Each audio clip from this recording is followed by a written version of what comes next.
Beware, I live. Welcome to the new RiverCityGamers Podcast, hosted by SCXCR and Well Unreal 007, as well as many other members from the RiverCityGamers website. Stay tuned for all the gaming news, new pickups, and everything else we feel like talking about on the RiverCityGamers Podcast. Welcome to the podcast, River City Gamers. Listening today should be a no-brainer. Either way, on the podcast, here we are, and joining you today, I'm SCXCR. I can't think of a way to follow that up. My name's Unreal. And sold on Blondeguygamer. Yo, my name's Zeromaster, and I'm here to say it's time for gaming news. You stole my intro again. Gaming news! So unreal. We begin with the story of the Telltale game. Well, considering how recent it is, yeah, we might as well. Considering our podcast recording, this just happened, like a day ago. So, Telltale Games is kind of almost dead. For reference, they had about 250 people on their staff. They're down to 25 now. A bunch of their future projects have been canceled. A bunch of stuff they've been working on right now has been canceled. The only thing they're still making, as confirmed by Netflix, is some Minecraft shit. It was like the Minecraft story mode thing that they did, but I think for Netflix, which I didn't even know that was like a thing. I guess, yeah, it does kind of suck, especially for those that, because the Walking Dead game is literally on its last season, and unfortunately, I think it was like what, the second chapter or something is out or going to be out, and then that's it. Like nothing else is coming out of it because it's canceled because of this.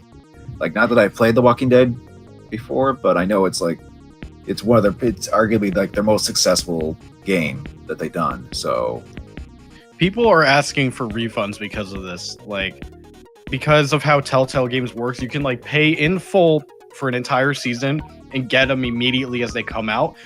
That's not happening with Walking Dead final season anymore because it's obviously canceled now. So I don't know if they are going to get refunds because this is basically bankruptcy. And it gets worse. Because all those people who were laid off, a lot of them have been posting on Twitter about their situation. They didn't get any kind of severance pay. Their healthcare only lasts for about a week. Several of them, because the company is in the Bay Area, were living paycheck to paycheck because of how expensive it is to live out there. So there's this massive call for anybody who needs even short-term work, contract work, part-time work, to hire Telltale people. well, yeah, that does suck, but hopefully they will get work, especially if now that the word's been out, especially in regards to this, because whether or not you like the Telltale games or not, that you can't deny that there was a lot of talent on that studio. So at the very least, any other studios that are looking to hire will definitely look and see this and be like, oh yeah, we should maybe get some people from Telltale. They're really talented, The good thing about this is that the summer hiring spree in a lot of places is still on. So some people might still be able to get work just in time for the holiday season. We can hope. This is kind of a crappy time to lose your job. Well, it's always a crappy time when you lose your job, but I imagine now, around this time, yeah. Yeah, but this is like the worst time of the year you could possibly lose your job. I mean, yeah, so, yeah, hopefully some of the other studios out there, hell, even indie studios probably need all the help they can get. So it really sucks to lose, to get laid off in that way. I've had that happen before, so hopefully they can all find work again. This actually kind of reminds me when the BioShock studio closed. What was it, Irrational Games? I think it was Irrational Games. When that studio closed, like a whole bunch of people kind of like got spread out to like different things. So you could find like all sorts of games being like from some of the developers of BioShock type of thing. So I don't know if we'll see something like that from former Telltale employees, but I mean, who knows?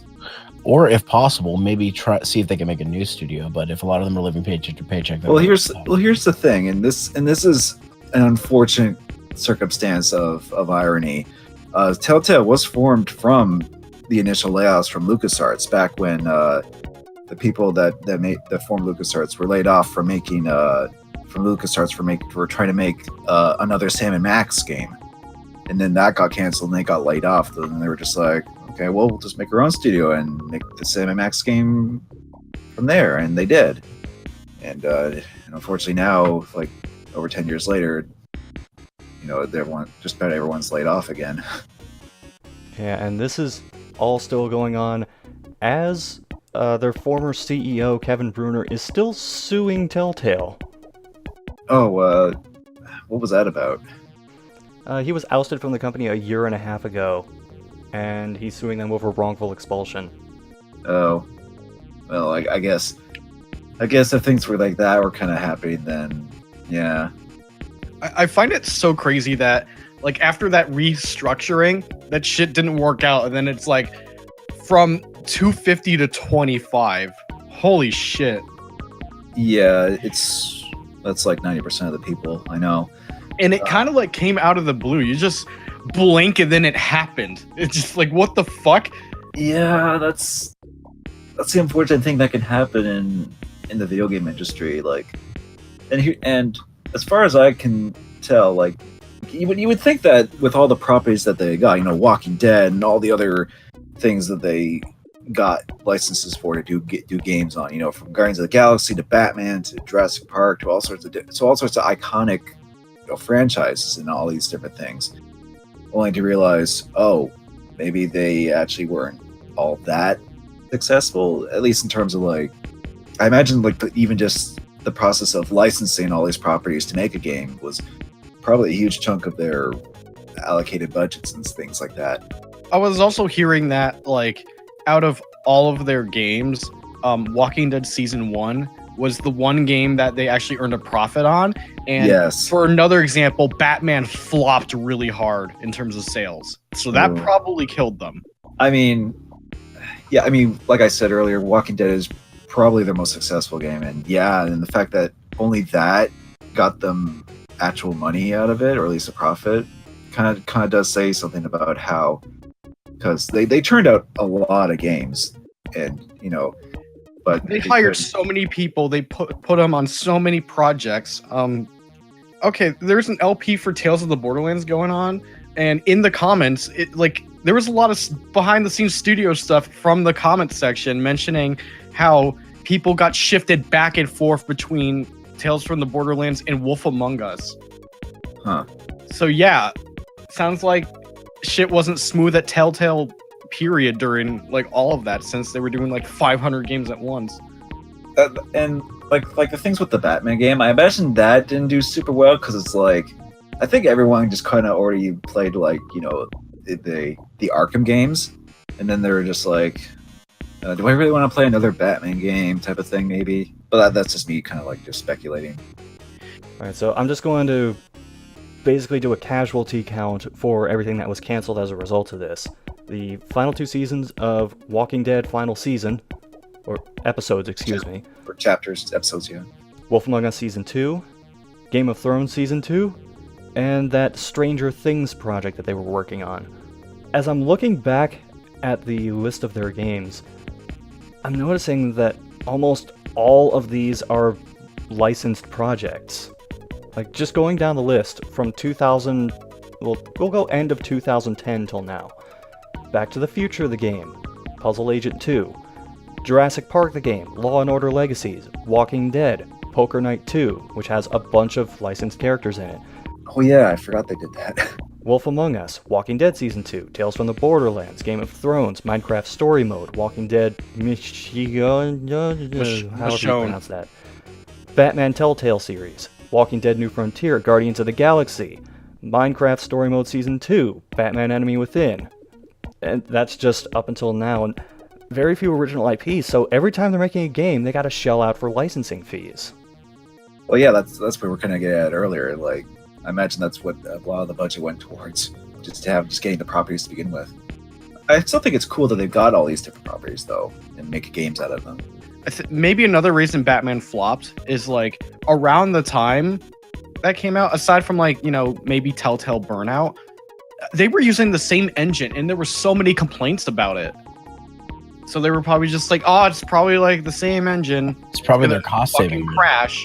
Well, yeah, I mean, if they're gonna make that many games within a few years and such, they kind of have to. I didn't play a whole lot of their games. I've only played like the Sam & Max games and Back to the Future. Oh, and I guess the Poker Night 2 one too, because Ash from Evil Dead is in there. So, but yeah, there were still quite a few games I didn't really get around to playing. I never got around to playing Walking Dead, which is their most famous game practically. I guess it does bring up the question: is what's going to happen to all these? Who's going to have the rights to be able to still sell these games and stuff like that? Yeah, THQ that's Nordic. No, because just because they got Time Splitters. We'll get to them later. Yeah, I was gonna say, is now the time to buy all the games that you want from Telltale, or? I think they'll still be up for sale. Because, keep in mind, they've also, released some of these physically. So, you can still probably find it used. I'm not sure if they're planning to delist them. That could be something that will come probably after the podcast. So, we won't know right now. Or who will get the rights to still sell their old games to begin with, or something like that. Oh, quick update from Ubisoft Studio SF. Hashtag Telltale Jobs, folks. Meet us Monday, 9/24 on the patio at BJ's in San Rafael. Let's talk about job opportunities over some drinks and food. Our treat. Oh. Well, I guess Ubisoft's offering them jobs then. Just a quick update I noticed right now on Twitter. Live news. Of course, we won't know what's going to happen until that Monday on the 24th. Or roughly around then. Who knows? Yeah, this is still kind of developing, at least in terms of the people that got laid off and all this other stuff. So let's have to wait and see. I think the final thing we can at least one thing I'll just say, Telltale did this to themselves. I hate saying that, but it's kind of clear that they did. It really sucks people lost their jobs, but yeah, they kind of did it to themselves. I hope they get work. Well, yeah, of course. I guess you're saying is that they kind of burnt themselves out.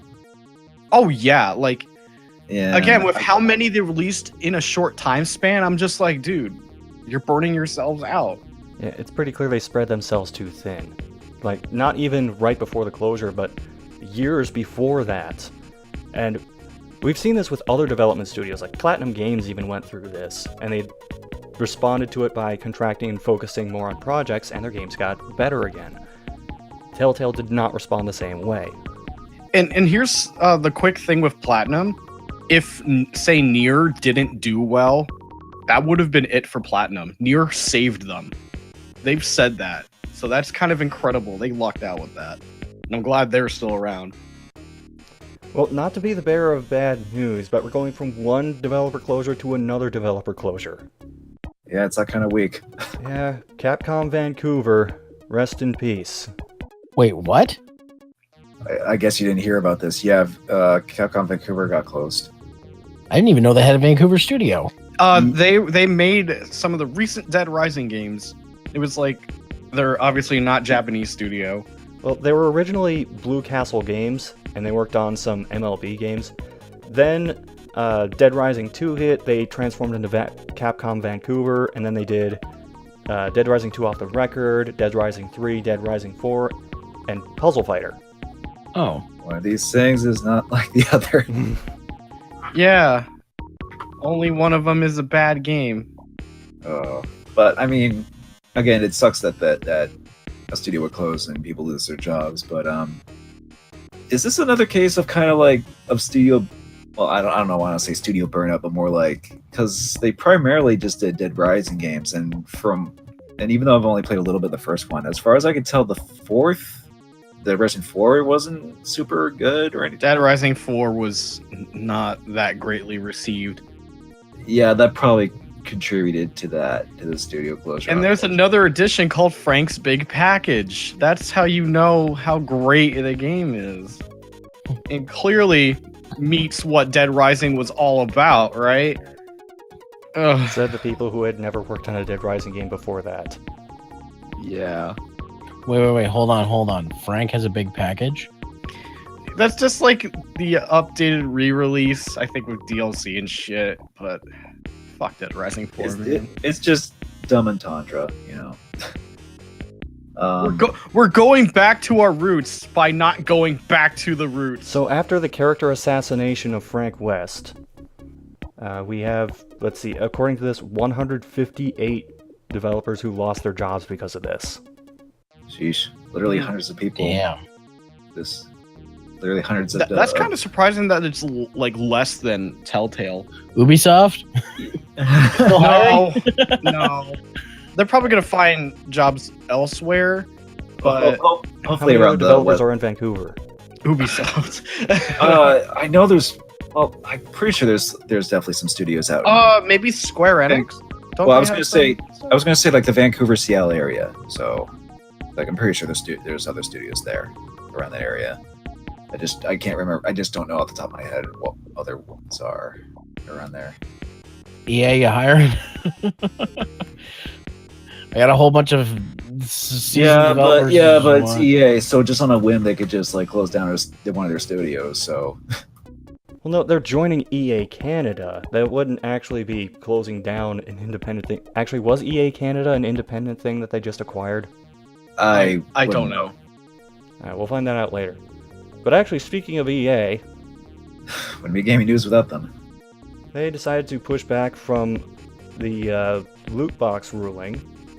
And now, 15 European countries, including a US representative in Washington State, are joining together to investigate concerns over the gambling tendencies behind loot boxes. And actually, there was also a study done in Australia that showed people who exhibit signs of gambling problems are way more likely to spend a lot of money on loot boxes. No shit! Yeah, who would have thought? I will say one thing, though. I've always considered loot boxes in games like Overwatch, where it's all aesthetic and there's no, like, gaming benefit to it, more like just like booster packs in like a trading card game. But even those games like could be considered gambling. Or like, remember, did your guys' elementary school have Pogs banned? No. I remember Pogs, but I don't know if they got banned. I know Pokemon cards got banned at one point. Pokemon cards got banned. Trading cards got banned at mine. Yeah, Yu-Gi-Oh! Eventually got banned. Magic got banned because those were all considered gambling. Now, I don't consider those gambling because Pogs, yes, because you have to, like, if you want to gain any Pogs, you have to play for keeps, as they say. But, like, playing Pokemon or Magic or whatever, people, the thing is, not a lot of people play those games. They more traded for them, so people will get upset about it. So, something like getting a loot box in Overwatch, that's just, to me, you bought a booster pack for a card game. But getting a loot box in something like Battlefront 2 when it first came out, that's fucking gambling. Or that one Lord of the Rings game. Oh my god. No, I still think the Overwatch thing is kind of shady because in some countries they change it up so that you get currency to buy the individual things. And if they did that everywhere, I would be perfectly okay with it. It's just that with a lot of these things, they're like, even if you put money in, they're looking to screw you. Like the game companies are looking to screw you. Well, it's more so that they just try to incentivize you to be like, hey, you can get more. Like, and it's and when it's all luck based, I mean, it's very, it's sketchy. That's really all I can say about it. Like, just for example, I was trying to get a skin in Overwatch. I did spend money on getting some loot boxes, and I think I got 2 skins. But did you get the one you wanted? I got... No, I didn't. Then, yeah, you lost the gambling bet then. Because you had a goal. It's like, I want this one. You buy 20. You didn't get it. That's gambling. My plan was hoping to, like, get some money, like, some gold out of it, too, so I could buy the one I wanted. But I ended up being short, so... You still lost gambling then. But yeah, that's the gambling aspect of it, I guess, a little bit, but... I still don't consider that specifically gambling because I'm not gaining any benefit in game to add into that. When Battlefront 2 came out, there was definitely benefits to people who spent money. Now, Yeah, that is true. That's not necessarily arguing whether it's gambling as unfair advantage to the Yes, player. you're mixing up gambling with unfair advantage. Battlefront 2, 100% had that unfair advantage aspect to it. Mhm. Overwatch doesn't, but you're still gambling on skins, and you may not get the return Yeah, I guess that is true. you want. I guess Or- like I guess I just never saw it as bad because I wasn't getting anything to give me an advantage. Yeah, it's like that's you're not. fine, but Yeah, it's not like you're actually getting actual money gain out of it. That's kind of the argument about gambling in the first place. like for example, you're not getting gold. That, for example, like you get the gold in Overwatch, and that's to spend on skins. That gold isn't real money. You can't take that money out of the game and spend it elsewhere. Now, compare this to Steam with some Counter-Strike Go weapon skins or boxes there. That's a whole other fucking rabbit hole that is hugely considered gambling. And there was like whole stories about like the whole controversy on it with like some YouTubers or something. I believe we talked about it on the podcast way back when that happened. I'm pretty sure we did. Yeah, we Yeah. probably did it back then. It's funny how we're just circling back on it. I don't want EA to win this case, honestly. This whole pushback is so dumb. Well, at the very least, even whether or not they win or not, this contention about loot boxes means that hopefully it'll be kind of, well, I don't know if it'll even get phased out, but at least it'll be like sort of like a thing where it's just like people realize, okay, I'm not gonna buy these loot boxes anymore. I'm sick of them, type of thing. I don't want EA to win because they need to be taught a lesson that you can't just nickel and dime your consumers. I think they almost learned a lesson with the Battlefront 2 stuff. When Disney themselves were just like came in and go, hey, stop it, you know. Like it's just like it's bad enough that they do season passes and like all this other shit. Yeah, well, season pass has always been a thing since. I know that DLC and season passes aren't going to go away, and it's easy to romanticize the days when you bought a game and it was done. But like That still exists.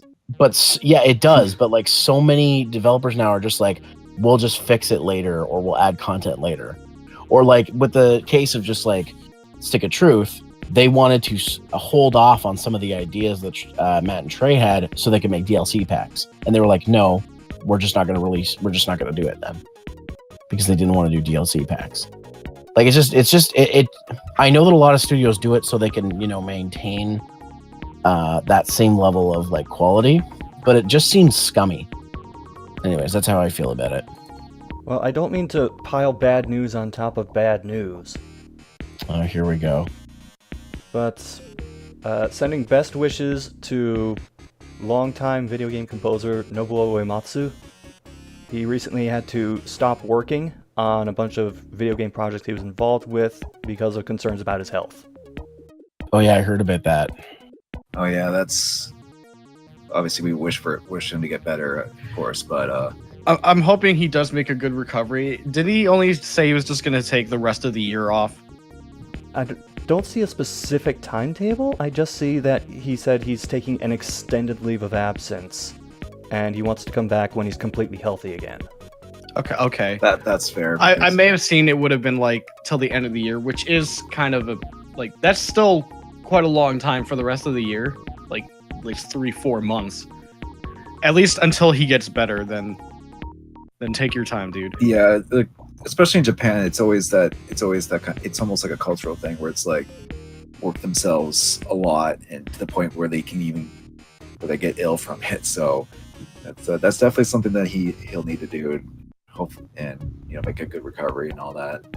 The fact that he's still doing a lot of video game music work too is like, because he's a world-renowned video game composer, so getting his health back is a priority if we want him to keep making music. Should I sprinkle in some good news just to bring the mood up a little? Would be appreciated. Alright, well, Spider-Man is the fastest-selling first-party PlayStation title in their history. Damn. Wow. For real? Yeah, That's cool. in their first 3 days that it was available, they sold 3.3 million units. But single-player linear experiences are dead, right? Yeah, EA, you better lose that fucking loot box case. Yeah, how do you feel about Golden Crystal Games working on their single player game? Just like how horror games can't be sold, right? Cliff Blazinski? Oh wait, your studio's dead. Sorry. Oof. Low blow there, but yeah. I hold a grudge for a very long time. So When do a did lot it of gamers. start? I'm curious. When did that grudge start? The moment he said that. When did he say that? That was years ago. Was it in reference to just in general? Was he trying to sell a game around that point? No, he was just commenting on the state of video games and what sold and what didn't. Ah, okay. No, I feel like I actually remember that now that you bring it up. How much did Resident Evil 7 sell? A lot. And you see Resident Evil 2 remake, something people clamored for, and they do it. Yeah. But anyway, going back to Spider-Man. Cliffy B, more like Cliffy Bankroll. Going back to Spider-Man. So, Spider-Man shot web so well. Insomniac Games, good job. I want to play it. People are renting it too much. I can't play it. Well, yeah, because I mean, if it's selling that well, it's probably being rented a lot too. Like literally, people are going into the store, seeing it, and be like, "Holy shit, it's Spider-Man!" And then they go home and have fun. But then some person out there who is dumb is like, "This game sucks my spider balls" instead. just the one person that's a contrarian. Yeah, Spider-Man himself, and he played. Sure. I know what you're referencing, but Spider balls, god damn it. Yeah, I haven't got a chance to play it yet, but I definitely want to at some point because it's getting critical acclaim and obviously selling very well. So, and I like Spider-Man enough to be like, yeah, I'll play the game. If it's as good as the PS1 Spider-Man.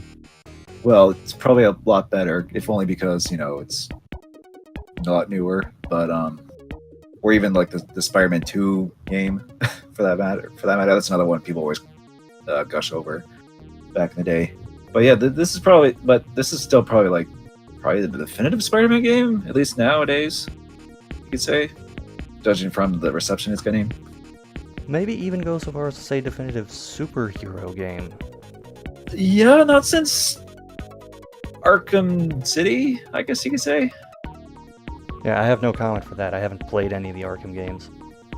Oh, like Batman set a high bar, obviously. Well, yeah. I think this could it's hard. It's up. Spider-Man seems like it's up there. I mean, I can't speak for it because I haven't played it, but what it seems like is it's clearly the best Spider-Man game. How about Marvel games?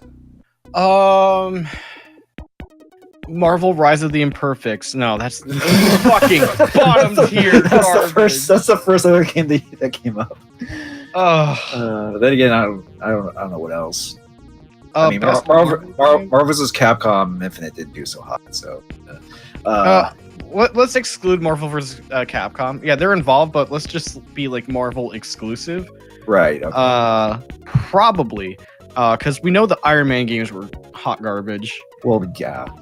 Yeah, I think Spider-Man's holding title for best Marvel game. Because I can't think of any other superheroes under the Marvel banner. I mean, I know Captain America had some games, but they're not great. Ghost Rider, never mind. Guardians of the Galaxy Telltale? No. Going back to that? No. I kind of wish Oni was here so he could tell us about Spider-Man because none of us have played it. Well, the good news is it's doing well. Yeah, in that literally everyone except for us have bought it, so... I mean, like, even from the outside, you could probably tell, like, a lot of love was put into the project. It seems like Insomniac was clearly excited to work on something like Spider-Man. Oh yeah, anyone would be. I do want to buy it, but Mega Man comes out in 2 weeks. So there's a reason I'm trying to rent it, but I'm like behind on so many other games too. No one's going to be able to answer this question. Who's playing J. Jonah Jameson in the game? Darren DePaul is his name. Okay, I don't know who that is. Otherwise known as Reinhardt. Oh. Okay. Okay, I guess that does work. I could maybe hear it a little bit. Yeah. Just get rid of the accent and it's like, or have an American accent. He was also in Resident Evil Vendetta as Zombie. Okay, let's move on. Well, technically we're moving on to one of the classics. The PlayStation Classic. Because they saw everybody else making these little consoles and they want in. Hey, listen, it's a tradition for Sony to sort of copy what everyone else is doing with their own thing. But let's keep in mind, why would anyone want this? Says Sony man. Why would anyone want backwards compatibility? Or why would they want to play old games? Why would anyone want that years later? So here's this PlayStation Classic with the old games. Well, they just saw Nintendo, how successful they were with theirs, and they're just like, well, we gotta keep the tradition going, make our own. I wouldn't blame this solely on Nintendo. I think they're seeing how, like, outside of Nintendo, like, we've got Sega doing one, the Neo Geo's getting one. Atari. The C64 Mini is already out. Sony's probably like looking at that market. Yeah, we could probably do that. Yeah, the micro console market is definitely booming right now. So, and on the PlayStation Classic, you can play such games as Final Fantasy VII, Ridge Racer Type 4, Wild Arms, Tekken 3, and... So they have not released the full list right now. Did they even say how many, like, number-wise, how many games? Did they say, like, what, 20? 20. So we don't have the full list. We know it's coming out in December for $100. It's coming out 4 days before Smash Bros. Ultimate. I feel like they did this on purpose. But I don't think it's going to cut into Smash's sales. You get the PlayStation Classic before Smash Bros. And instead of, like, the PlayStation games, you just have... All-Stars Battle Royale on there. Although realistically, I don't think it's to compete with Smash. I think they wanted it close to Christmas because it could be something that you could actually get as a Christmas gift. Well, yeah, holiday item and all that. You know what else you could get as a holiday item? Super Smash Bros. Ultimate. Or a potential, we don't know yet, N64 Classic. There's been stirrings about that, for sure. Trademarks have been filed for not just the controller, but the name N64 Classic or Mini. Okay, but when do we get Virtual Boy Classic? Yeah, where the fuck is that? Futuristic toy? No, it'll be for 3DS specifically. Like, it'll be a cartridge. They could have done Virtual Console Virtual Boys. Why have they not fucking done Virtual Console Virtual Boy? Because Virtual Boy is not popular. It's not popular, and but they have a 3D system.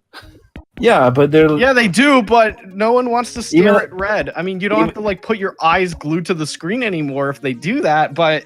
Turn it on, I see red! Turn it on, I see red! Fucking start with that bullshit. Junkie PVD.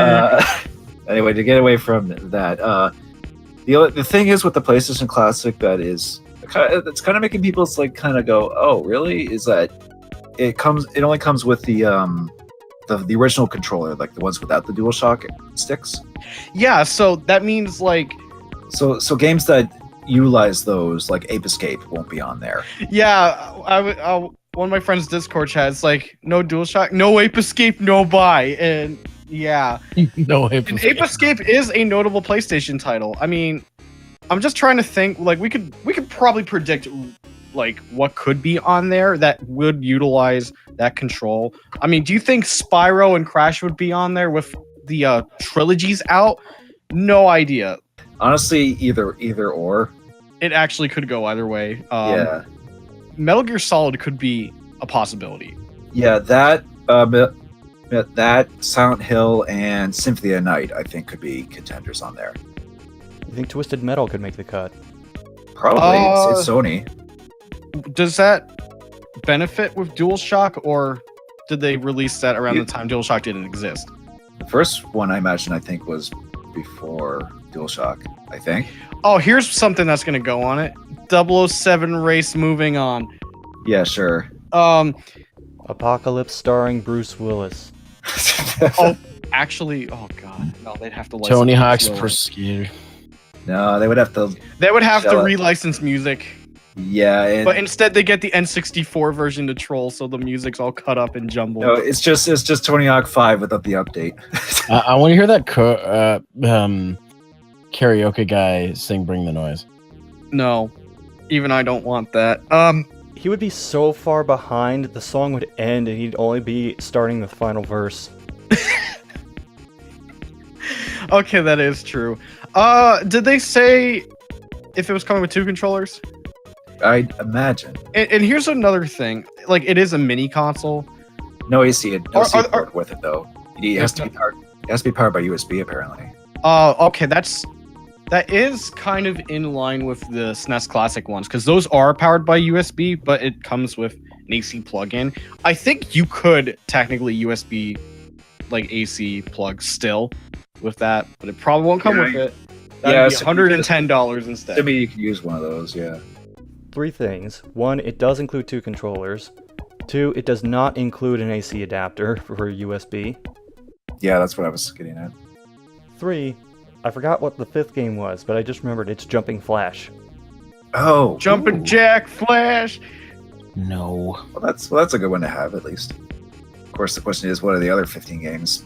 Which we kind of speculated some, but Yeah, I'm wondering, are they going to have any kind of hook? Like, the SNES Classic had the Star Fox game that was never released on it. So that gave extra incentive to go after it. Okay, I'm getting a closer look at the PlayStation Classic. The controllers are plugged in via USB. So maybe you could use like USB controllers that have analog, but who knows if or how that would work. yeah, like being able to use like a PS3 or 4. Oh, fuck off, YouTube. I'm sorry. I just look on the right. I look on the right and it says, the PlayStation Vita didn't just die. It was murdered. I'm done. Oh my god. No, they're not wrong. Typical fucking YouTuber. It's the same dude. Anyways, how much you want to bet they're going to try and sell DualShocks secondhand? Like, if it's like, oh, you want DualShock? But that buy would, it separately. I don't see that because they would have to include games that they wouldn't include Ape Escape obviously because they need it, but games that optionally used it, I don't know.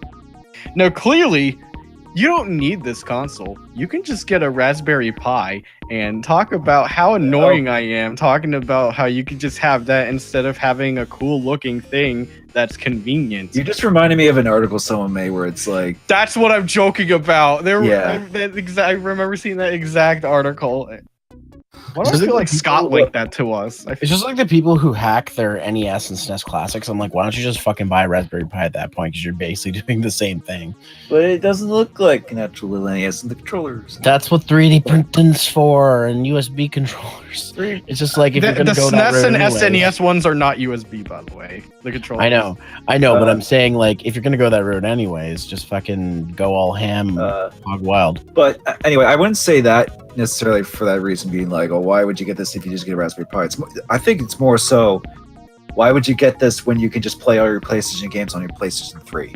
Or So- put more games on the PS3, PS1 classics on the PSN store.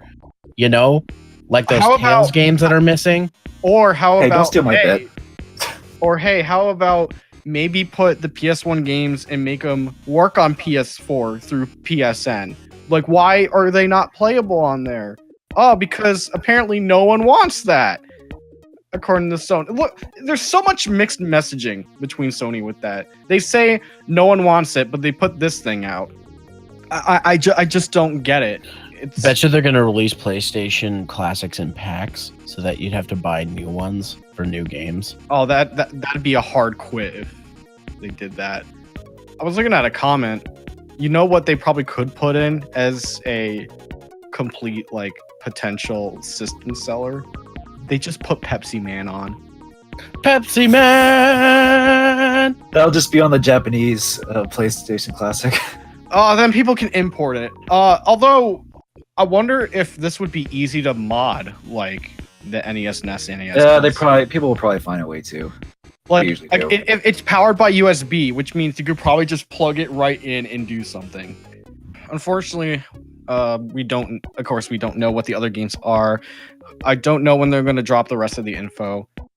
Well, it could be cool. This could be something I might pick up, but right now, not interested. And it's right now the most pricey classic console. Like, it's $20 more than an SNES one.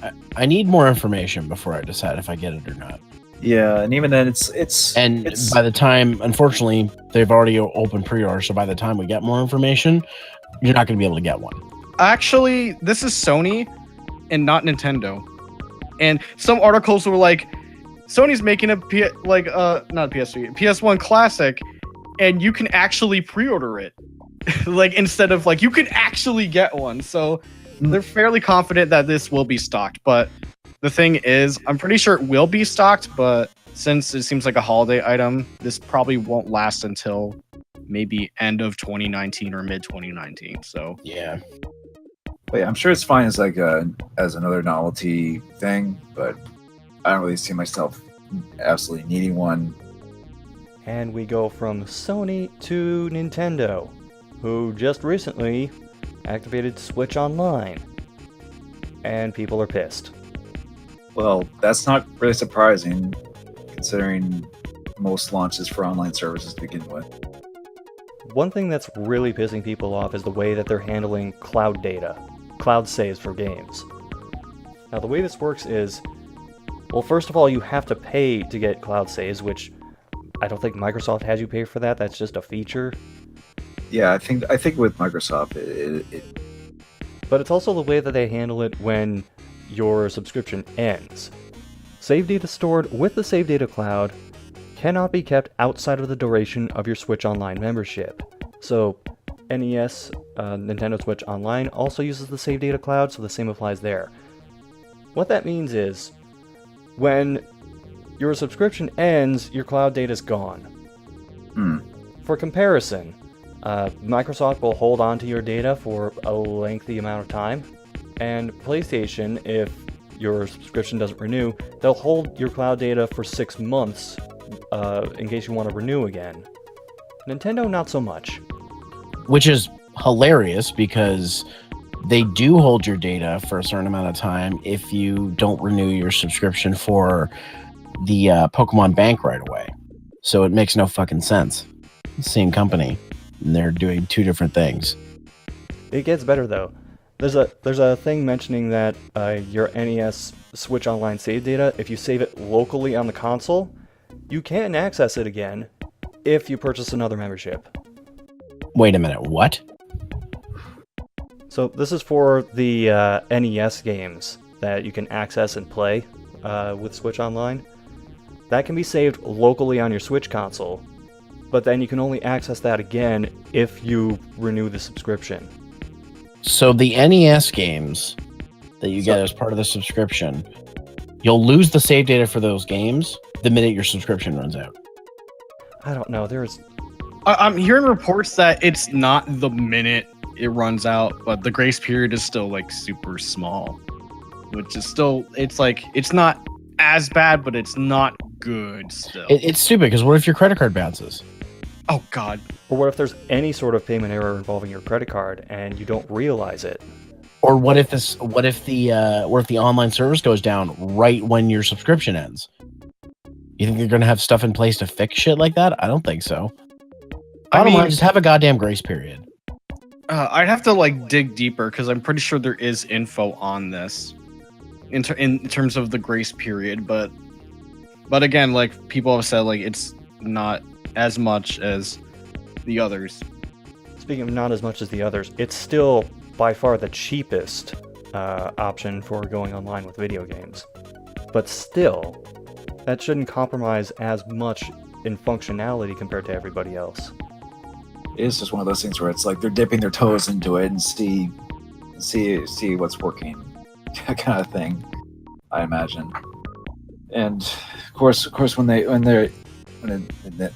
it's like their first time doing this type of thing, like there's obviously going to be some kinks they need to work out, or if they work it out at the beginning at all, really. And this isn't the only weird thing going on with Switch Online. There's the whole NES controller debacle. Oh my god, those things Fucking looks stupid. So basically, they're going to sell NES controllers that you can slide in with the Switch. This was also part of the announcement. They go up for sale in December, but to purchase them, you're only going to get one set of controllers, and you have to have a Nintendo account with a paid Switch Online subscription to buy them. Now, I can almost see the rationale behind this, because this seems like something that's deliberately set up to try and combat scalping. At the same time, though, what? Like you have to get it with a subscription type of thing. You have to already have a Nintendo account and an active subscription in order to get these. Oh, you just have to have it before you get them. Okay. I mean, I imagine most people getting it already have or going to get a subscription. To play because it's primarily for the NES games on the online anyway. So, but that is still kind of weird because are you able to use these controllers for anything else besides the playing the NES games? No. Okay. It is exclusively for that. Okay, then I guess if it's just specifically for that, then yeah. I mean, they look cool, but they're $60 and they're only used for that service. Especially since if you try to play the NES games online, the connection is not great. There's a lot of input delay, stuff freezes, so it's not even in a good state right now. So yeah, if you're trying to play the Capcom Beat 'em Up bundle, you're not going to play much. At least when you have another player online on multiplayer, because it just lags to hell and back. I imagine it's because there's a lot of stress considering the service just launched. So, but even then, yeah. I would like if launch day woes go away, but Nintendo's online has not been great in the past, even when it was free. So my expectations are really low. Just prove me wrong. That's it. Because I'm not convinced. I'm starting to see why people are upset about the subscription service, especially since it sounds like they haven't done much to improve anything. Now down the road, I can see it getting better though. Like with the more games that they add to it, and whatever the special offers and things like that are going to be. Hopefully, they'll be improved and people just kind of just warm up to it, or for lack of better terms, get used to it. Alright, I'm going to try and end gaming news on a high note. The first one is kind of a non-story, but the other one is a legit story. The non-story is something relating to Interplay, and specifically it has to do with current chief executive of In Exile Entertainment and former Interplay founder Brian Fargo. He said that if his next release was a big hit, and he specifically said 2 million copies in the next 18 months, that he would try and push ahead with reacquiring Interplay. That would be nice. I mean, get Interplay back away from the guys that made Super Mario 64, but what's Brian Fargo working on right now that would have to get 2 million sales though? The Bard's Tale 4. Oh, okay, yeah, because I guess we'll say that for Now Playing, but yeah. And I mean, that's one, it's kind of a niche thing, so I don't know if it would get anywhere near 2 million copies. Probably not, because I know the name Bard's Tale, but I don't think it's that widespread of a thing where people would know about it and get it. And two, Bard's Tale 4 was crowdfunded, so a lot of the people who were interested in the game already got it as a backer reward. Right. It seems kind of stupid to say, hey, if you want me to get this studio back, buy this game that you may or may not. I think it's more so that it's if I somehow got all this money from the games I'm working on, then yeah, I would totally, get Interplay back. It's more I guess a pipe dream, if anything. So I think people are only taking this slightly more serious because, one, it wasn't just a one-off thing. He did follow up and say, yes, I'm serious about this. And, I mean, I'd be okay with it. because they still got a whole bunch of IPs they're not doing anything with, namely Earthworm Jim.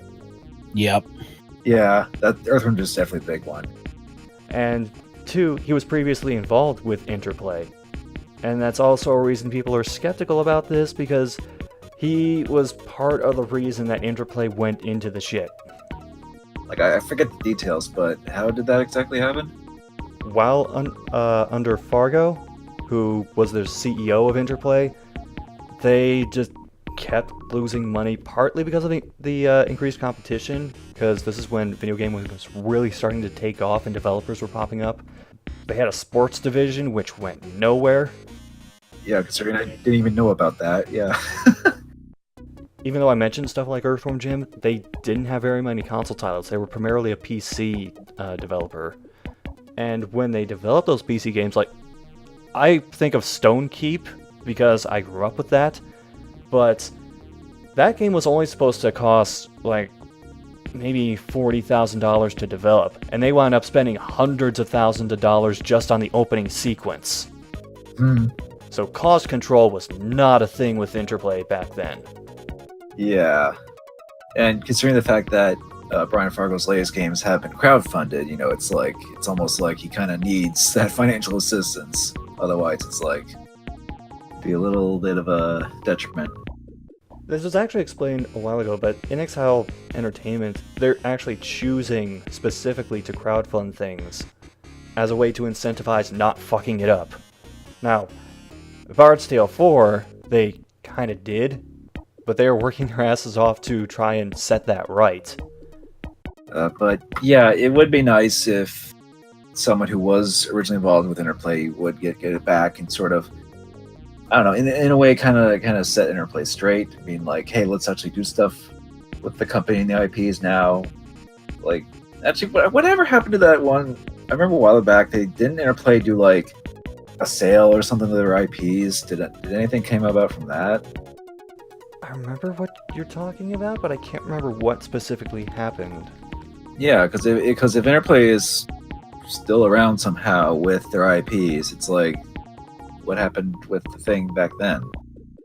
I would have figured Doug's company would have bought Earthworm Jim if it was up for sale. Yeah, but maybe they just couldn't afford it. Maybe we need to crowdfund for him to be able to buy back Interplay. Maybe that's the real answer. Yes, another crowdfunding campaign. I mean, why not? It's been working out so far for Brian Fargo, so I think a more successful crowdfunding campaign would be if Scott started one to buy the Bloody Roar franchise. it would depend on how what the bar would be in order to even be able to succeed at doing that. So I imagine the cost would be just to be able to buy the IP or something. I'll give you 3 million payments of $2 over the course of 3 million years.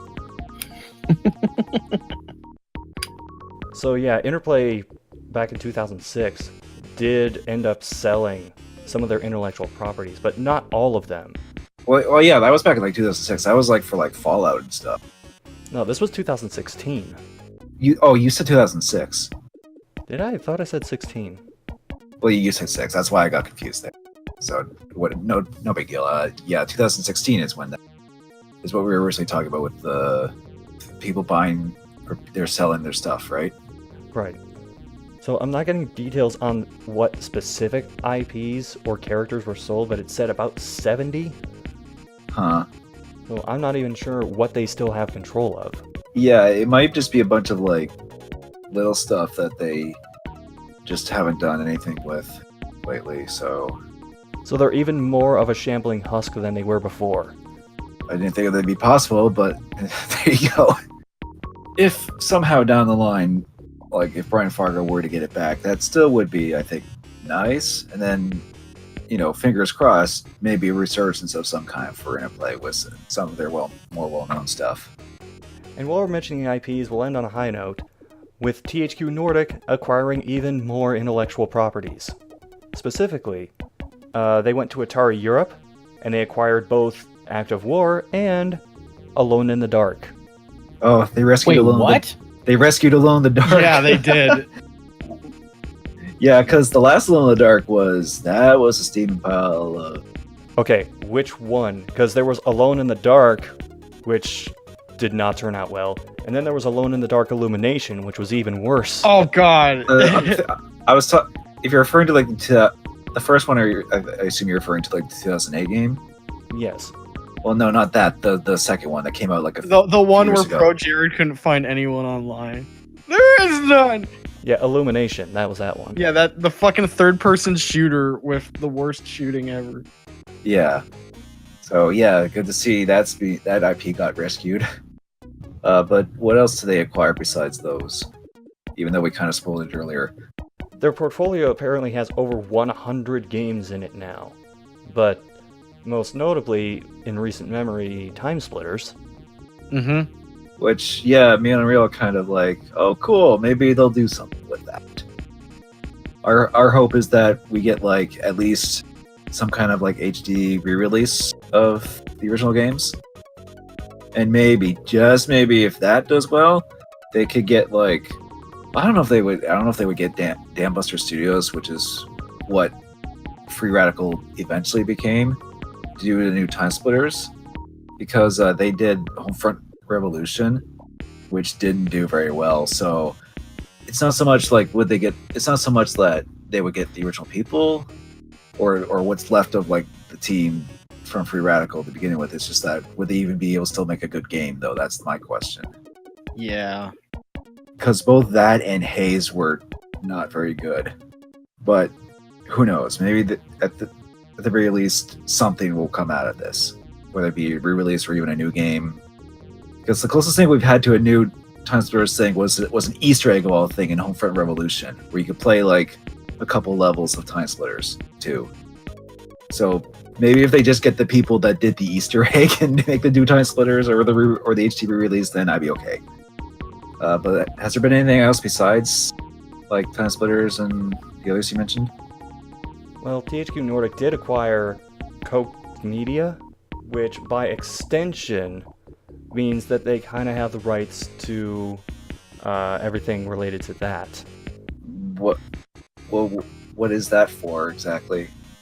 Well, Deep Silver for one. So, Metro 2033 and Saints Row. Oh, okay. Oh, right, because Saints Row was originally THQ, right? Yes. So it's like they're kind of back on THQ now. That's funny. And also they're publishing Darksiders 3. Yeah. Yeah, they kind of been making a push for that. I don't know how well that game's going to do, though, because Darksiders has always been kind of one of those games where I feel like people have at least heard of, but I don't think a ton of people have actually played. At least with like the second game. Because that's kind of like, I guess, my main concern. It does have a following, it seems. Oh yeah, I'm just wondering if that following is going to be enough to be, successful. Because that's kind of like my main concern about THQ Nordic, sort of being not only a revival of THQ, but also bringing in all these like properties that are not really doing much. I'm just hoping that they can be successful enough to, be able to maintain and bring and do a good job of bringing back these properties and stuff like that. Because it would suck if they would have to they do all this work to revive THQ and everything, only for it to not work out very well. But hopefully not. Hopefully it'll be a good job. Can we please briefly talk about DMC5? We have to.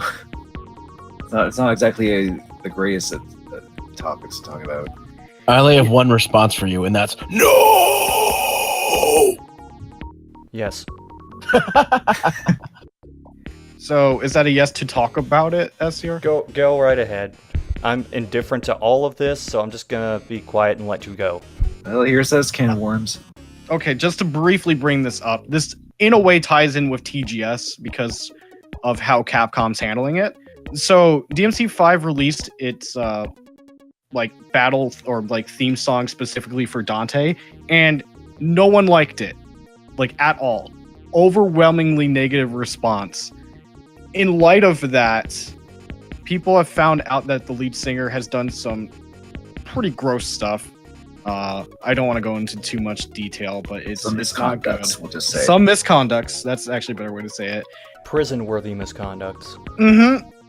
And as such, within the same day, Capcom pulled the song off their channel, and they have made a statement regarding everything. So during TGS, while they did show a gameplay trailer for Dante, which looks amazing, and it still had the song in it because all this stuff came out in such short notice. On the show floor, it seems like they took the song completely out of other trailers and gameplay. Because there's some gameplay that came out for Dante, and it does not have that song in it at all. So they quickly damage controlled it.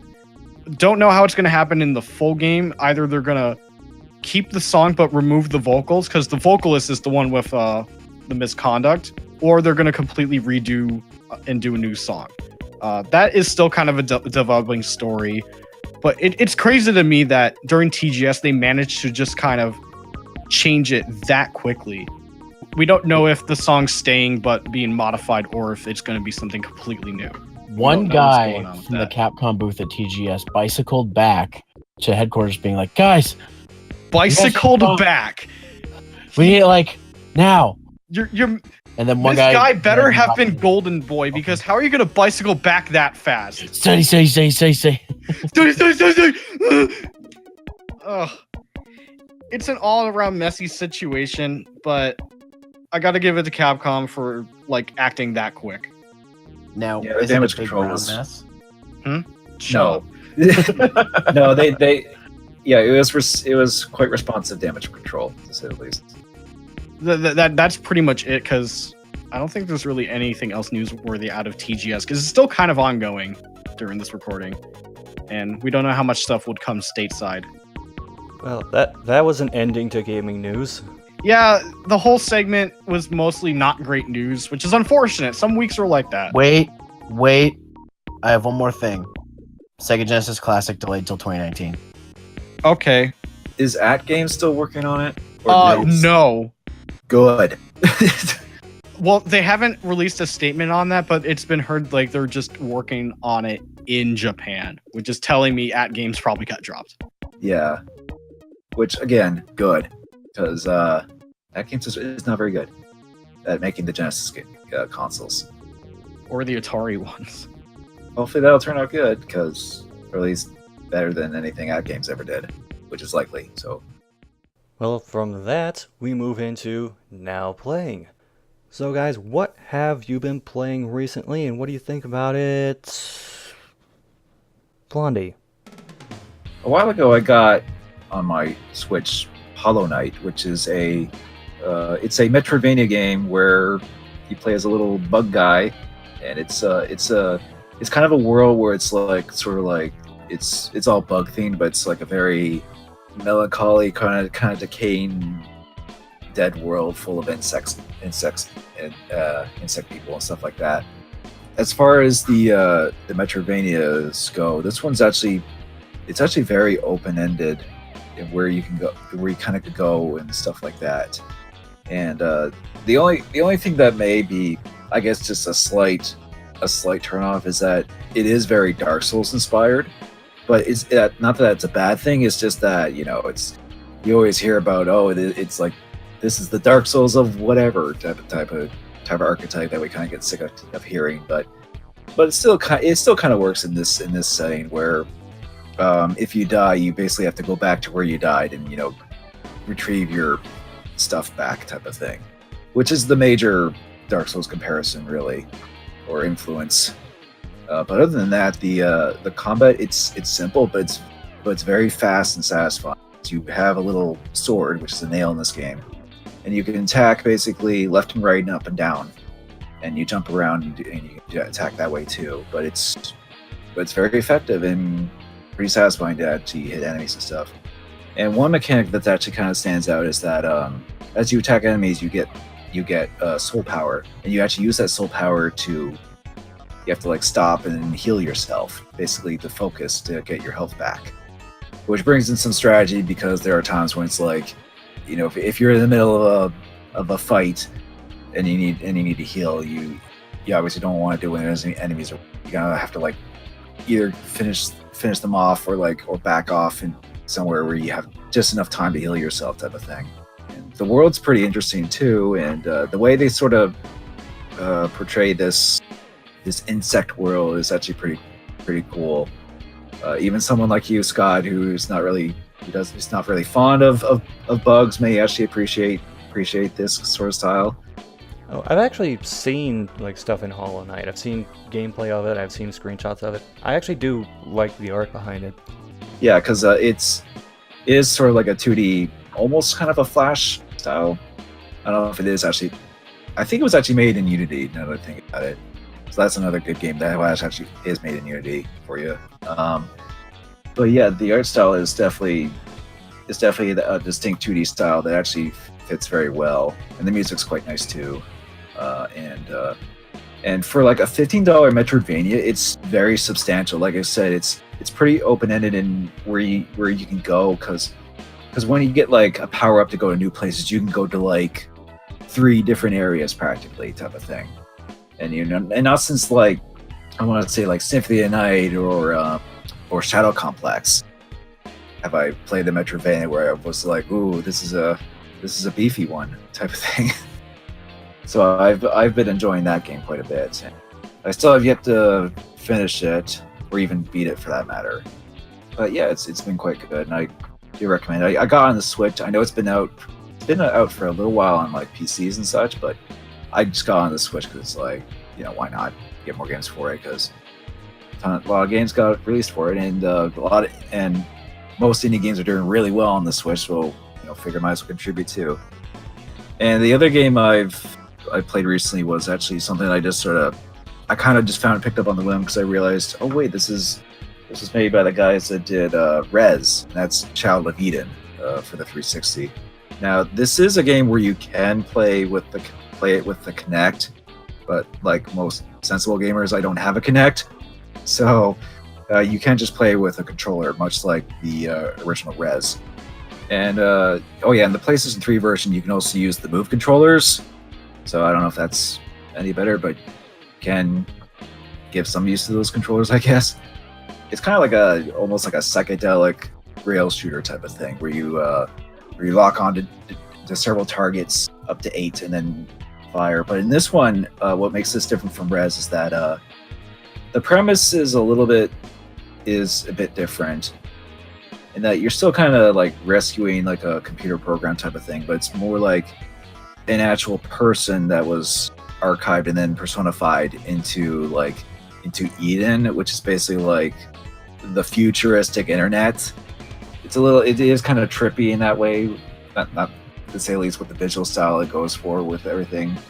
Because with Rez, it definitely had that like kind of like what do you call it? That kind of like cybernetic trip style, where it's like kind of like what the media portrays as you like going into a cyberspace, like whoa type of thing. But these games, I feel like it pulls it off quite well.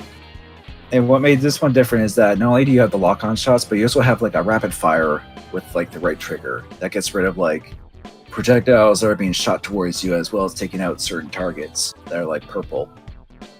And there's only, as far as I can tell, there's only like 5 stages, but there is a lot of incentive replay value to in order to get like 100% and different unlockables and things like that.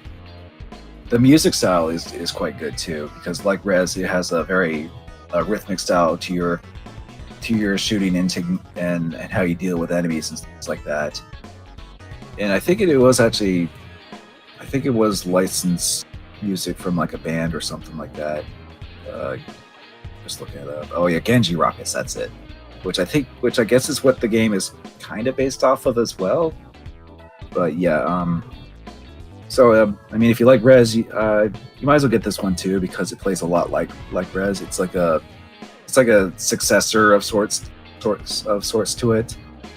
Oh yeah, I'm actually reading that it is actually backwards compatible with Xbox One, so you can play on that if you don't have a 360, or just get the PS3 version or whichever.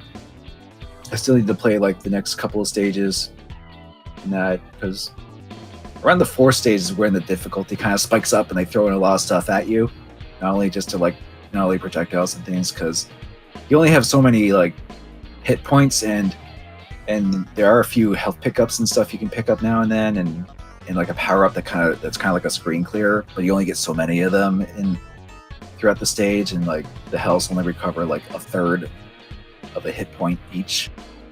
So if you're not on your toes, it can be a bit tricky in the later stages. But other than that, I've been enjoying it, and I'll probably finish it soon at this rate. I'm pretty much done rambling. Anyway, someone else can continue. I might as well go next. And I am in the dilemma where I'm actually playing like 4 or 5 different games right now. But I'm doing videos or written reviews for all of them. Oh, right. So it's like you don't want to say what you want. So you want to save it for the videos, right? Right. Yeah, I know that feeling. I mean, I've been playing Generation Ultimate. I'm not doing a video on that, but I'm only at 3-star low-rank quests. So I feel like I need to play a lot more of that before I can actually talk about it at length. So instead, I'm just going to mention other news from Sega, particularly. They held a poll seeing what games should be added to the Sega Ages collection, which is when they re-release a bunch of games for other consoles. And according to this, far and away, the number one choice, the Jet Set Radio series. Well, you definitely agree with that. Yeah, so guess what got added to Sega Ages? Crazy Taxi? Virtual Racing. Sure. Yeah, it finished 23rd in the poll. That was probably already planned to be added to begin with, maybe. Yeah, I know, but still, kind of missed the mark. Just for the record, the top 5: Jet Set Radio, Shenmue 1 and 2, Panzer Dragoon Saga, Virtua Fighter, and the Shining series. Well, maybe later on those get added. Well, with the exception of the Shenmue, because that got re-released on consoles anyway. So, but I would definitely like to see the other ones, especially the Shining games. Like those are like dumb expensive to try and get. So yeah, I have nothing. Unreal. Trying to be selective for this one.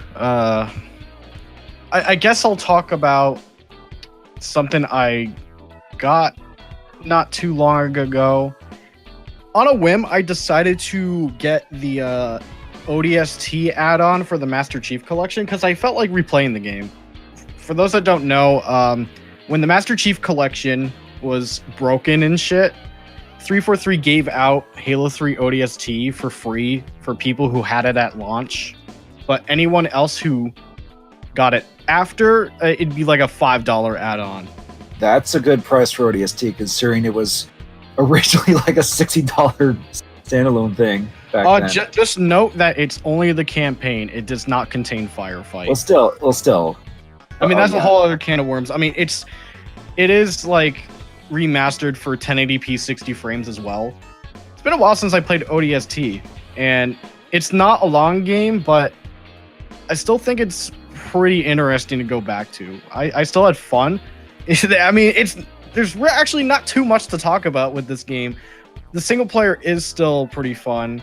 The story is fine, but then it kind of falls apart when you realize with the rookie, which is the main guy you play as, who doesn't speak at all. You get split up from your team, basically. This sort of takes place around Halo 2, when the carrier like space jumps within the city and stuff. It's kind of the aftermath. You and your team get split up. You're all alone in the town, and it actually does atmosphere very well. And that is also amplified by the great soundtrack when you're traversing the city. But the reason I say the story falls apart is like when you're the rookie, you have to go around and find like clues of like your teammates and stuff. And when you do, you get flashbacks and play their like scenarios relative to when they landed, etc., to make it line up. But if you think about it, all the rookie is doing is looking at the thing and putting it back. So he doesn't really learn anything. The player does, but he doesn't. He just goes around, finds shit, does nothing, and then gets a phone call to actually move his story forward. I think is it's like near more the end of the game. Well, Yeah, I think it was just more so the fact that he was just sort of like just slowly, even though it doesn't really convey it to the actual player, that he's slowly piecing together what kind of happens, so he gets a general idea of what's going on and I did like that aspect of sort of like exploring the dark city and make your way through and piece together what happened type of thing. And it's so crazy. Like the music is great because like there's sometimes you're exploring around and it's just like piano and saxophone. And it's like, holy shit, this sounds awesome. Halo noir. Yeah, people have compared it to like a noir like soundtrack, and it really fits that mood. You're a little more vulnerable since you're not a Spartan, but they kind of cheated a little bit. Like you have a health bar, so you do have to get med packs if you're like low on health. That doesn't regenerate, but there's stamina, which is basically your shield. They don't call it a shield, but it is the shield, but it is way weaker than any shield. Basically, you get hit a couple times and your character starts breathing heavily, and it's like, oh, gotta hide, catch my breath. And although you can't jump as high as a Spartan, you still jump higher than you would think a human would. I think that's more so just the general floatiness of jumping in Halo to begin with. Yeah, it's like they couldn't really stray too far. I mean, your melee is also weaker, but you could still punch things to death, like giant monkey brutes. It's like, yeah, you could just whack them with a spoon, basically. That's what it feels like, but you can still get them. Eventually. Quick thing back to the story. It's funny because like after just finding all the clues and not really figuring out getting the phone call, when you meet up with Dare, who is like the female leader who was actually trying to go for a very specific objective that was outside of what the other ODST guys thought they were going for. Like you find her, it's like, but I thought, never mind. It's just like she wasn't expecting the rookie to show up. It's like, the fuck are you doing here? He's like, okay. And another notable thing is like, people have also considered it a Firefly reunion of sorts. Yes, I was gonna mention that if you weren't. I have no attachment to Firefly, so this goes over my head. Well, you can still appreciate like Nathan Fillion and all them and the other I forget their names, but the other two guys voice acting in that though.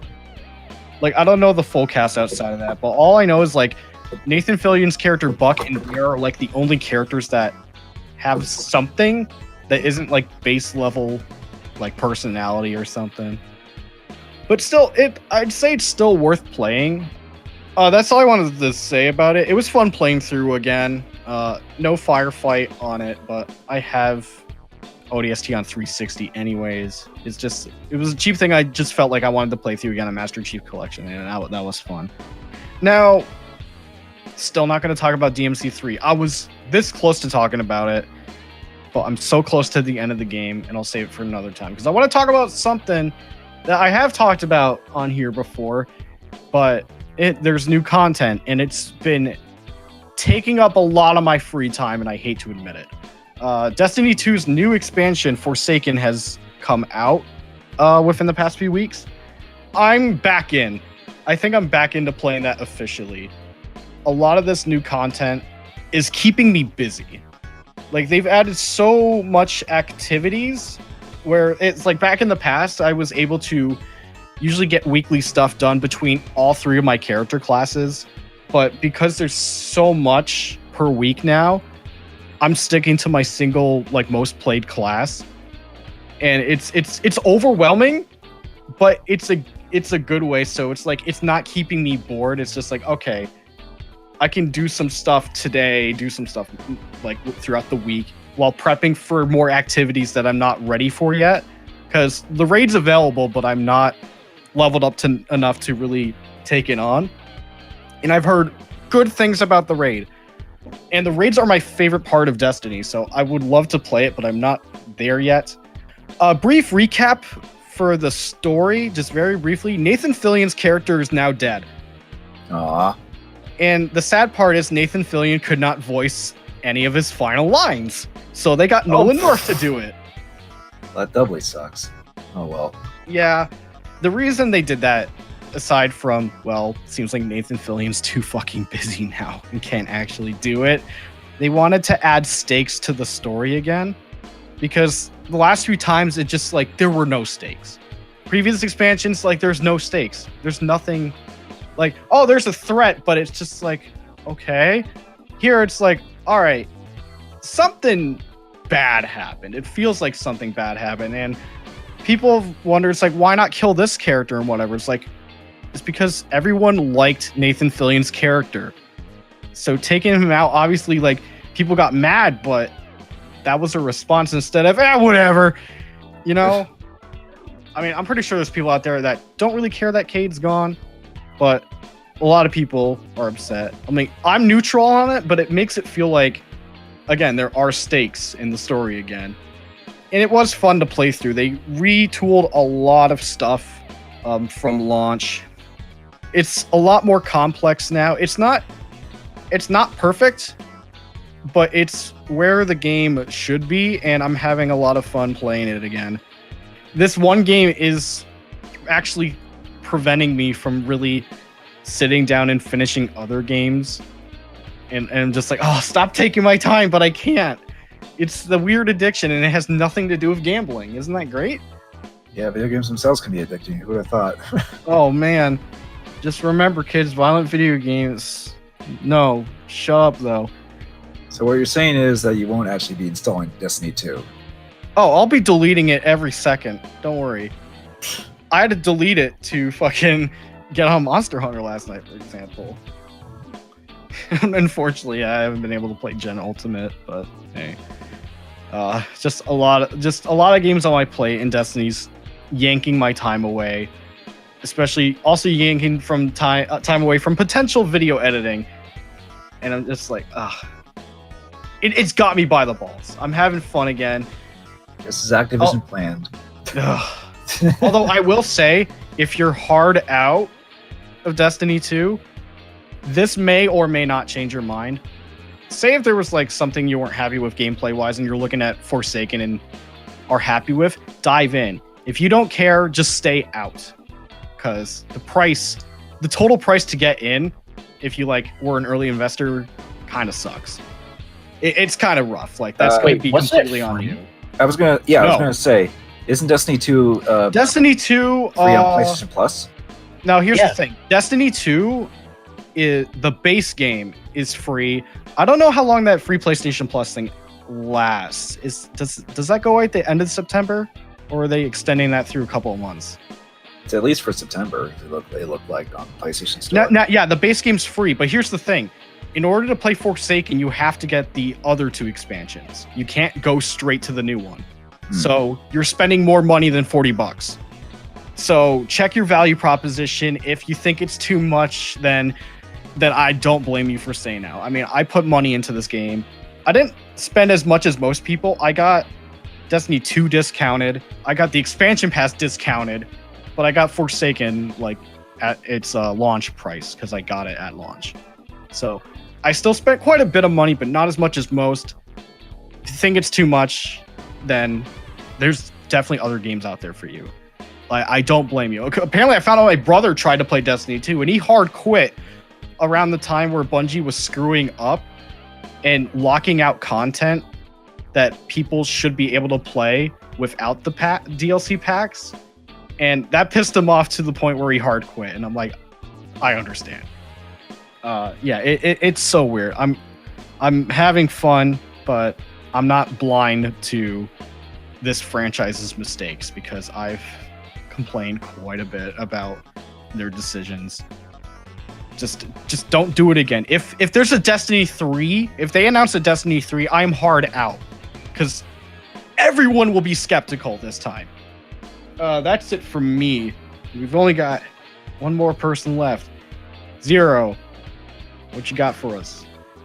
I haven't really played a ton of these games, but these are the ones that I've most recently played that aren't have anything to do with videos. My brother got... Here's the weird thing, how we came to this. There was like a door-to-door salesman selling the little retro FC Game Boy things. You don't know what it is. It's one of the... It's just a multi-cart, basically, NES multi-carts, but it's a handheld system. You said this was door-to-door salesman? Yeah, it was a door-to-door thing, and my brother bought one. And That's some apparently- backdoor shady deal, dude. Yeah, yeah. And What apparently, the fuck? yeah, exactly. There's a guy who's selling these door-to-door. So this retro FC thing, it has 168 NES and Famicom games on it. It's just one of those. Yeah, it's definitely a shady thing. Is it battery powered or like? It has a removable rechargeable battery. Is there weed in it? Have you checked under it? This is how shady it sounds. Like No, it's. I think this is the guy who just like he got a surplus of them and now he's trying to sell them off. okay, These things were popular like a year to 6 months to a year ago. Because if you look up Retro FC on YouTube, there's a ton of people reviewing it. Oh, okay, all right. So, anyways, it's just basically the Chinese FPGA with a bunch of NES games on it. Either way, like it's just like a little thing we just pick up and play whenever we just want to play a game, just real quick.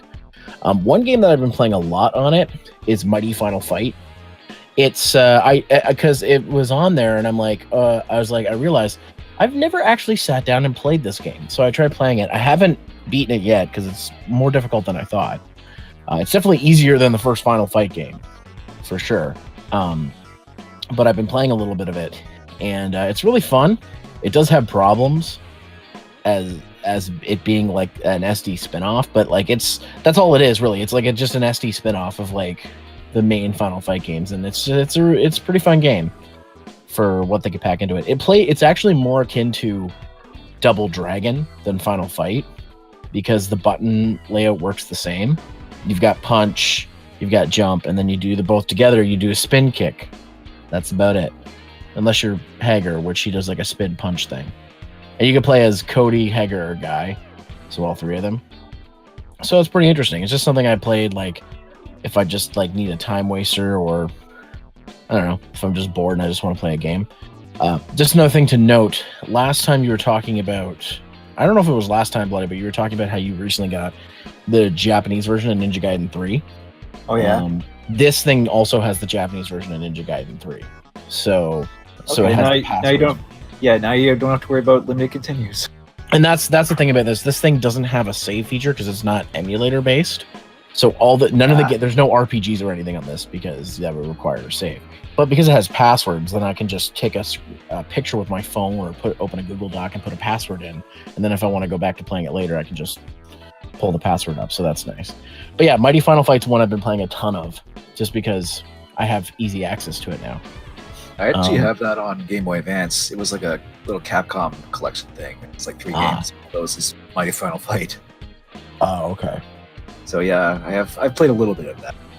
I also been playing a little bit of Sydney Hunter and the Caverns of Death for the Super Nintendo. For those of you who don't know what this is a game that I backed on Kickstarter that was made by GameStar 81's game company, Collector Vision Games. This is actually the second game in the trilogy. The first game's a ColecoVision game. This is the second game, so this is a Super Nintendo game, and I think there's also an NES game. I can't remember. But anyways, it's kind of like it's hard to pin down. It's not like a roguelike or a Metroidvania or anything like that, but I guess I would say it's like a side-scroller puzzle game, because there's you have to find some items before you can exit each level, and you have to like unlock certain things to get through the levels, but there's multiple paths to do it. It's just it's a fun little game. I've been playing through quite a bit of it. I haven't even got near to finishing it, but it's one of those games that's just something I can just pick up and play every so often and do a few levels of. I think there's something like 50 levels or something like that. But yeah, I've been playing that. I've actually had this game for a while. I just haven't played it because I haven't had time to play it. So, and now I finally have time to play it, and I've been enjoying it. So, and it is an official Super Nintendo game. So if you want to order it, you can get it from Collector Vision's website. I got the limited edition blue cart that they offered on the Kickstarter. I don't know if they have any of the color cards left. I think gray cart's basically the only one that's left, but like it's a fully boxed game. It has like a box, a manual, They had like a sticker pack, and they even gave me like a plastic protector for the box. So that was really nice. So yeah, if you want a new Super Nintendo game, that's one that's available. It's always kind of cool to see like people like make new Super Nintendo games like that through like homebrew and whatnot. This one makes me want to try the ColecoVision game, the first one in the series, but I just don't have a ColecoVision, so I'd have to get one of those first. Or that one Alien game I was telling you about, where you can buy it on floppy to play in a Commodore 64, or you can just buy a digital copy and play it in an emulator. Yeah, because obviously not everyone's gonna have one of those. Mm-hmm. But yeah, that's it for me. Very well. Then that brings us into viewer questions. Of which there are none? The real question is, do we have questions? Well, the questions is yes. Ooh. Or maybe that's an answer. Anyway, you're stoked with a slight bit of insight, because we were talking about Elite Beat Agents in the last podcast. There's no true sequel, but there was a Japanese release which had the Elite Beat Agents as unlockables in it. Yeah, I was excluding the Japanese releases. Like the West never got another one. Yeah, and it's, like I said, it's not a true sequel, but they were in Moero Nekketsu Rhythm Damashi Os Tatakai Oendan 2. So yeah, they were acknowledged like over there, but we never got another one. And he doesn't really have a question, he says, but he does want to ask about the Game Shark fiasco. I don't know. Oh, are you talking about Buck Bumble? Yes. Oh, okay. This is from a while ago, like when I was a kid. Here's what I could remember. One of my childhood friends, like I remember the house too. Like I remember the exact house where he formerly lived. It's just, I don't know if it was a rental copy or not, or if my friend just owned the game. This is something where it just kind of gets fuzzy. I mean, there is one thing I remember with Blockbuster with my friend where we rented Elder Scrolls 4 Oblivion. The disc got scratched so much because of the 360 tilting, and it became unreadable, and we just sent it back to Blockbuster saying nothing. Yeah, we didn't get in trouble. I don't think they ever found out. Well, it's too late for you to get in trouble now. Yeah, they can't stop. Maybe they had disc cleaner. Hopefully. Oh, no, you're just getting fucked after tilting your Xbox 360. No, that thing's dead, dude. They could try rebuffing it, but probably, yeah, it's dead. Okay. But that's going off topic. But, well, we were just kids, and I think it was just already in the Game Shark. Either I tripped over the N64, or my friend did, and that was enough to make contact with the cartridge and enough to snap it. So, yeah. That's, like, I want to say I tripped over it. I can't remember, but either way, whoever did it, I saw the resulting damage and got scarred for life. And I was just like, I gotta be super fucking careful if I ever use a Game Shark. So there's not too much to that story. It sucked. I mean, like at the time with how much cartridges cost, like who knows how much Buck Bumble would have cost. Usually around like 60. Sometimes if it's a larger bit cartridge, it goes up to 70 or 80. Either way, like this didn't end a friendship. It was just like an unfortunate accident.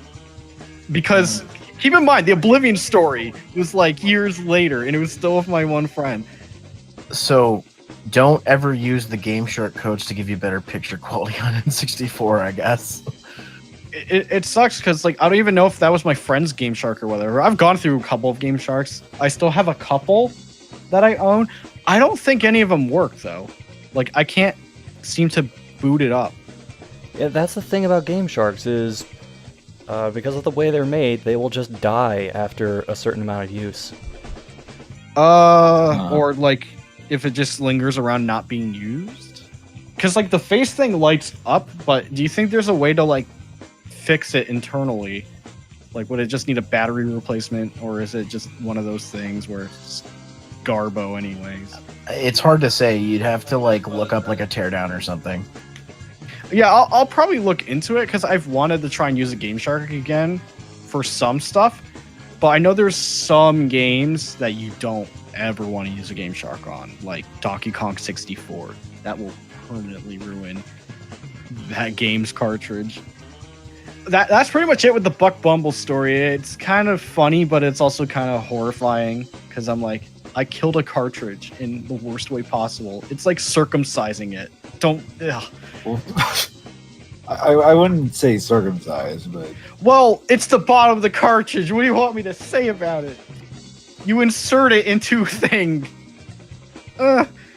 It's like getting a t-shirt shot at your dick at a fucking sports game. SCR knows what I'm talking about. Yeah, I retweeted something from a Colorado college football game where the mascot didn't realize the t-shirt cannon was facing the wrong way and shot himself in the dick with a t-shirt. Just to add on, this isn't a Game Shark story, but it's another one that I do want to bring up that's related to N64. It used to be the N64 used to be my brother's. It has now been handed down to mine. 1 year I witnessed my sister wanted to do a prank and fucking shoot a water hose through his window. The water hit the N64. My brother went fucking Spartan rage. It didn't fry the N64 somehow, but it probably could have.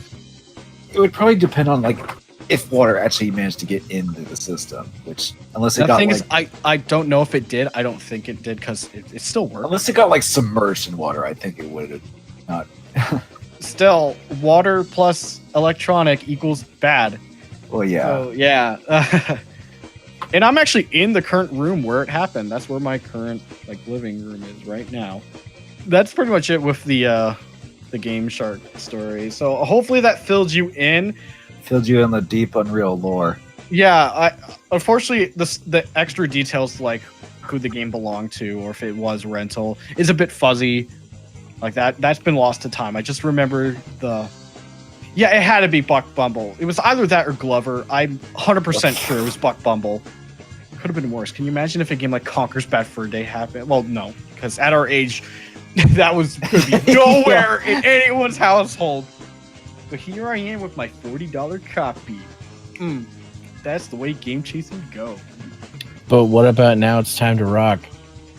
Cruising the streets, looking for some action. No, Terry Funk, get out. My radio's blasting No. on my viewer question station. If you have a question you want us to answer on the podcast, you can ask us in the YouTube comments section. You can ask us on the site upload, or you can ask us on Facebook at facebook.com/RiverCityGamers.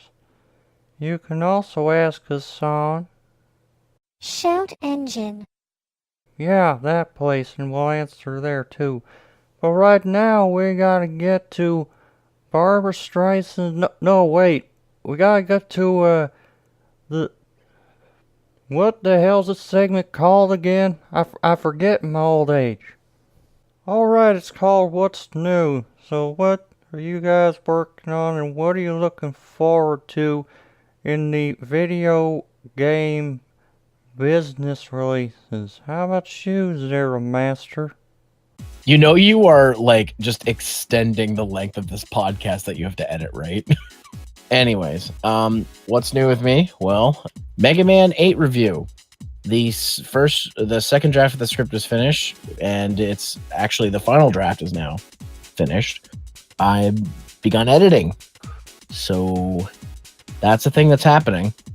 Finally. Other than that, just the usual stuff.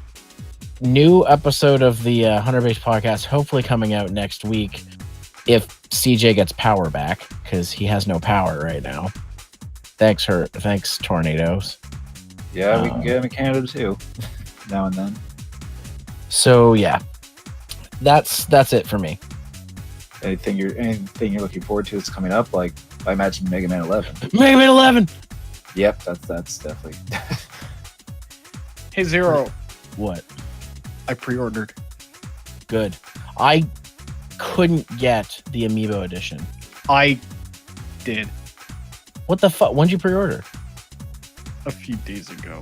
A few days? How did you get it a few days ago? It's actually still available online at GameStop. I couldn't do it in store, so I had to pay in full, and I also had to pay shipping.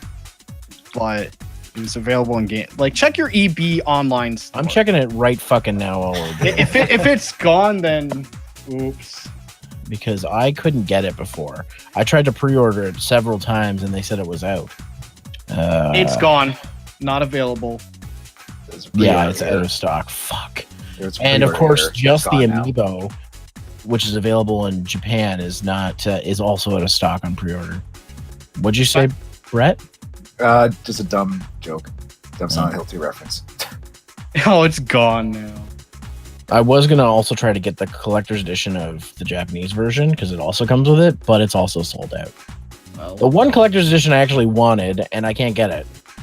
Oh well. I at least- remember CJ telling me that it's too expensive for a Mega Man game. I still don't get that. It's $40. Yeah, in Canada it is. It's 30 in US. It's $40. How is that too much?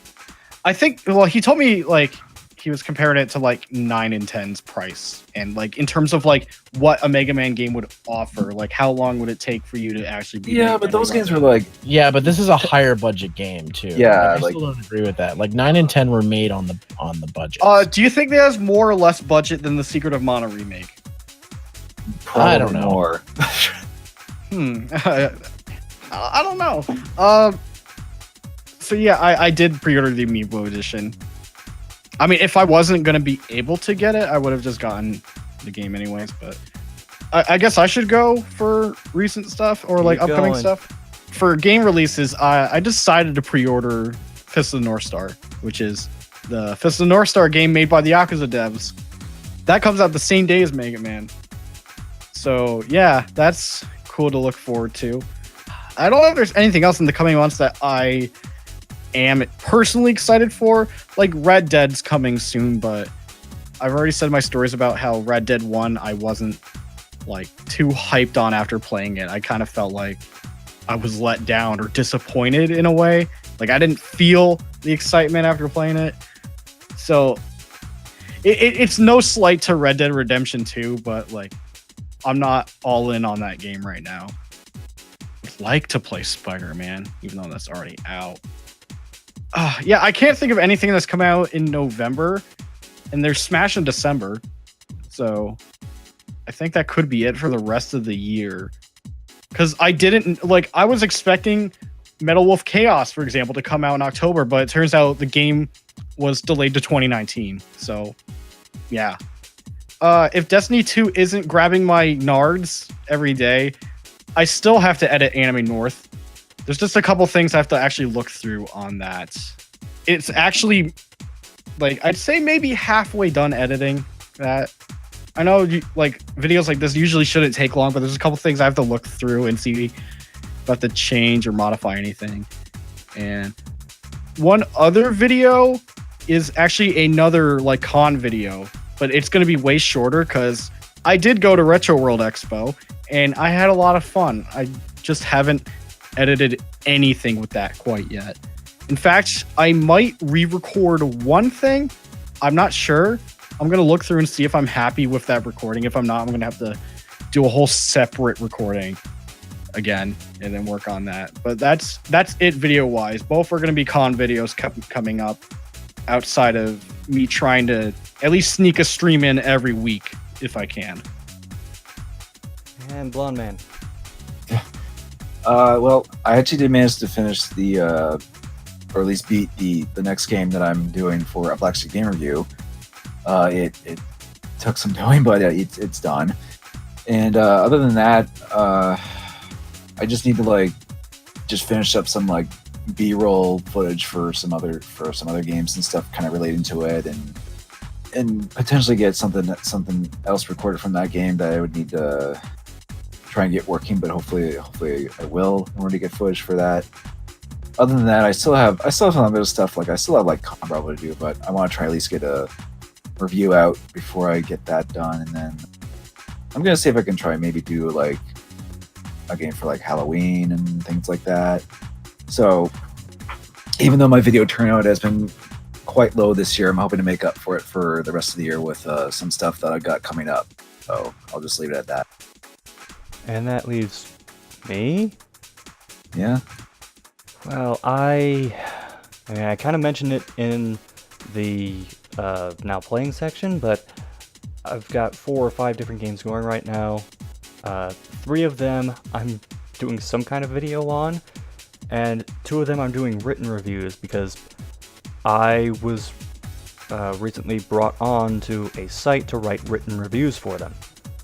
I'm not going to say who or where yet or what I'm reviewing, but I'll link it on Twitter when it goes live. Beyond that, I just recently put out another Part 2 Zangeki no Regulave. I've got to be more consistent with that so I can actually finish the game and go back to games that were in English. And beyond that, I noticed that on Patreon recently I surpassed the goal again to start doing more recent games.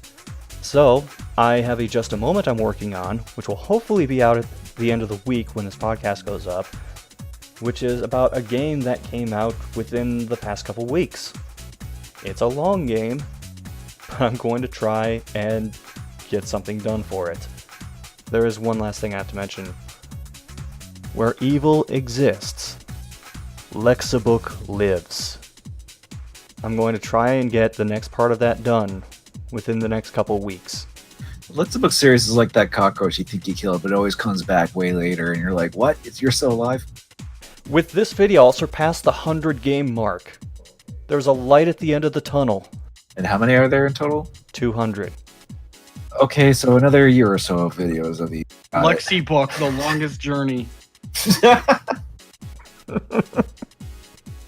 I had something else I was going to say, but that just broke my stride. There was a thought here. It's gone now. Or ending the podcast. Okay. I'm SCXCR. I am Unreal. I'm Blondeguygamer. I'm Zeromaster. What the hell was I going to say? The Lexi book is bad. No, it wasn't even related to that. I mean... Take your time. Your next line will be... Oh wait, I got it. It's...